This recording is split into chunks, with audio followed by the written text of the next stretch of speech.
နေရာနှံ့ပြားမှာစစ်စင်ရေးနာမည်မျိုးစုံနဲ့ပေါ်လာတဲ့စစ်စင်ရေးအားလုံးကိုကျွန်တော်တို့ကြိုဆိုတယ်ကျွန်တော်တို့ထောက်ခံတယ်ဒါမြောက်ပိုင်း139နှစ်ခွန်ဆိုရင်လည်းဒါကျွန်တော်တို့ KNDF ကတက်ရင်တရင်ပါဝင်ပြီးတော့မှ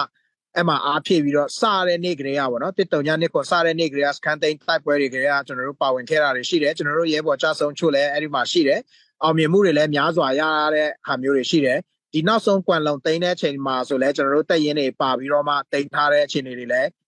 ရှိပါတယ်တို့တော့ပြောတာနဲ့မပြောတာတခုပဲရှိပါတယ်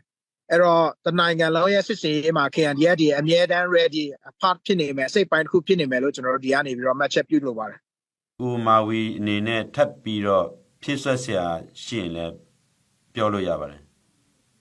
ဟုတ်ကဲ့ပါကျွန်တော်ကတော့ဒီ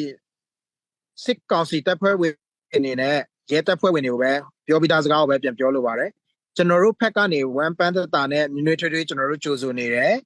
ကျွန်တော်တို့ပြည်သူလူထုရှိကိုပူပေါင်းခြင်းပြည်သူလူထုရဲ့ရေငွေ့ကိုခိုလုံခြင်းဆိုတာကဒီလူပေါင်းတိုင်းဝဲမှာဂုံတိတ်ခါရှိဆုံးအလုပ်ဖြစ်ပါတယ်ဒီအခြေအနေမှာဒါကြောင့်မလို့ဆုံးဖြတ်ချက်တွေခိုင်ခိုင်မာမာချပြီးတော့ကိုမိသားစုကိုသားသမီးကိုရဲ့ဆွေမျိုးတိုက်ဝိုင်းရဲ့ရေရှည်ဒီလူတိုင်းဝိုင်းမှာရက်တီဖို့ဂုံတိတ်ခါရှိစွာနဲ့ရက်တီနိုင်ဖို့ရအတွက်ကိုအချိန်မီဆုံးဖြတ်ချက်တွေချပါအချိန်မီဆုံးဖြတ်ချက်တွေချပြီးတော့ဆက်သွယ်ဆောင်ရွက်ပြီးတော့ကျွန်တော်တို့ပြည်သူလူထုထံကိုပူးပေါင်းပါဝင်ပါလို့ကျွန်တော်တို့တိုက်တွန်းဖိတ်ခေါ်လိုတယ်တိုက်တွန်းဖိတ်ခေါ်တဲ့နောက်မှာလာရောက်ပါဝင်ပူးပေါင်းတဲ့သူတွေကိုလည်းကျွန်တော်တို့ဘက်ကနေပြီးတော့မှအနှွေးထွေးဆုံးကျွန်တော်တို့ကြိုးစားဆောင်ရွက်သွားမယ်စစ်အာဏာရှင်ပြုတ်ကျပြီးနောက်ပိုင်းမှာလည်းသူတို့ရဲ့ပညာနဲ့သူတို့ရဲ့ထိုက်တန်တဲ့အရေးချင်းတွေနဲ့ကိုက်ညီသောလုပ်ငန်းဆောင်တာတွေအခွင့်အရေးတွေ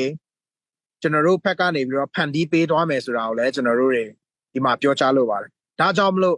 အချိန်မီတည်ကြည်ပျက်စီးခြင်းဆိုတဲ့အခြေအနေကိုမကြုံရသေးခင်မှာအမြန်ဆုံးဖြတ်ချက်ကိုမြန်ကန်ချပြီးတော့မှကျွန်တော်တို့ ਨੇ ပူးပေါင်းပါလို့ကျွန်တော်တို့ဖက်ပြောင်းပါလို့ကျွန်တော်တို့ဒီကနေဖိတ်ခေါ်လိုပါတယ်ကျေးဇူးတင်ပါတယ်ဟုတ်ကဲ့